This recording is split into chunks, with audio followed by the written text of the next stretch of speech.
On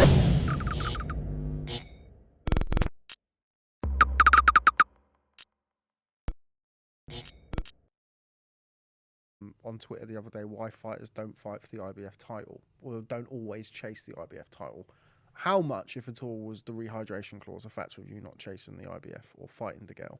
Was that ever, like, with regards to that fight specifically, was that ever an issue? No. So we just couldn't agree a split.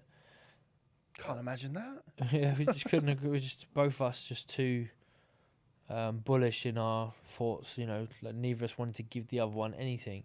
So we couldn't agree a split, even when we were both champion.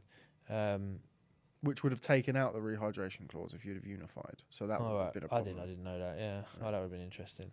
So when I fought, there was a rehydration clause when I fought for Arch for the WBA on IBF. We still had to do a £10 weigh in the next day. I would have made it. This is the problem with boxing right now, right? Is they're trying to pretend to make it safer by doing these check weigh-ins, but all you're doing is making it more dangerous. How come there's more brain injuries now than ever before, and yet there's more due diligence in making weight? Because all they do is weigh you on the scales. They don't test your hydration levels. So the toughest thing for a fighter, for some fighters, is making weight, right? And you make weight the day before, and then you used to be able to hydrate, you know, and you've got 30 to 36 hours usually. Yeah, so 12 o'clock midday Friday, and then you weigh in, 10 o'clock you might fight in main event Saturday night. Now they want you to do a 3-day weight check where you got to be in 2 or 3% of your weight, and they want to do a 7-day weight check, and they want to do a 2-week weight check, and they want to do I think the WBC do like 37 and 3, I think. Yeah, but that's if you're fighting for WBC, and then you might have the IBF in there as well, or WBA, and they want to do that, and then British Boxing Board of Control want to do that. You end up making weight like 5 or 6 times, because that doesn't mean, oh right, I'm getting down to my fight weight 3%. All that means is I'm fighting at 76.2 kilos. Wednesday before day before the fight I got to be 76.2. Wednesday before the fight I got to be 78. The Saturday before I've got to be 79. This one's got to be thinking, and I'm drying out from 82 each and every time. In, out, in, out, in, out, in, out. My fight week was occupied by making weight. Nothing illegal about it. It's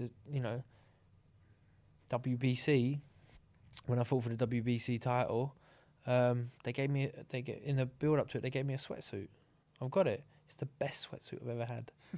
I could shift untold fluid in it. It's amazing. Sometimes it comes off easy, sometimes it doesn't. But this is out But you can't do that. You can't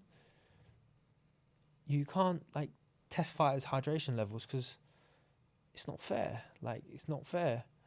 I'd have to be a cruiserweight if they did that. Like, and I can't fight at cruiserweight, So I think, I genuinely think that they should scrap all these weight checks in the build-up. Just have the weigh-in. Because fighters are now doing something that's much more dangerous in that they're cheating, like in that sorry, I don't want to say that, scrap that, they're not cheating. They're manipulating their weight by cutting fluid, check weigh, back on, cutting fluid, check weigh, back on. And obviously nothing's as hard as cutting fluid for the fight, because that's the lightest you've got to be the day before. But there's a lot of fighters out there that's now their new routine, and I don't think that's healthy, because you're dehydrating the brain. And if you're doing that the night before the fight and you've got plenty of time to rehydrate, great. But what if you've got a check weigh, 2 weeks out from the fight, Saturday morning, and you've got sparring that afternoon? You can't postpone that sparring. You need that sparring for the fight. And you've got fucking hard sparring. This is your last big spar, mate. This is 12 rounds. We've got 3 or 4 sparring partners coming in. You've got 2 flown in from the States. It's something that some people out there, like people involved in boxing who make decisions, should really sort of investigate, I think, because it's part of boxing, and it's a dangerous part of boxing. It's sort of like the last taboo, isn't it? Really. I mean, obviously, performance enhancing drugs gets. I think it gets more kind of publicity. You know what I mean? Kind of more coverage than weight making. But as you mentioned there, it's kind of something that really does need sorting out across the board as well, because you get with the IBF rehydration clause and somebody go, well, that doesn't really work for me, so I'll go this route, or well, that doesn't really work for me, the weight management program of the WBC, so I'll go the WBA route. And then you kind of get, I mean, you sometimes get with the WBA, like I always make the point of like German fighters or European fighters, the way that they do the weight compared to UK fighters and US fighters is very, very different. And you'll often see European fighters from Germany or what have you boxing guys from over here, and it looks like they're in completely different weight classes. So I think something like probably needs to be done to kind of have an overall but that's just sort of boxing in general, isn't it? It's part of boxing in general. Like, it's part of boxing in general. So you will try and nick every advantage you can possibly get in the build up to a fight. And what is, but you're having a fight where you could seriously hurt the guy in front of you. So you are compromised emotionally. At the same time, you've got to win. Like, so where does your moral compass sit? The easiest way to do it is go, well, what are the rules? As long as I stick to the rules, then my moral compass is fine. This is a banned substance, so I can't have that as a performance enhancing substance. This isn't, but this is going to help me. He doesn't have the money for this, or he doesn't have the knowledge of this, but that's his problem. I'm going to take it. I'm going to have it, I'm getting real deep here. Lots of things that I don't really know too much about. I ain't got a clue about drugs and therapeutic exemptions and all these other things that are now part and parcel of sport in general, not just boxing. I never even took a painkiller for 10 years because I was so scared of testing positive for something that was nothing and then being tarnished as a drugs cheat, Kind of puts that black cloud over your whole career. It does for certain people. Some people they can dance away from it with the dodgy meat stories and stuff like that. But if I spent thousands of pounds each camp on like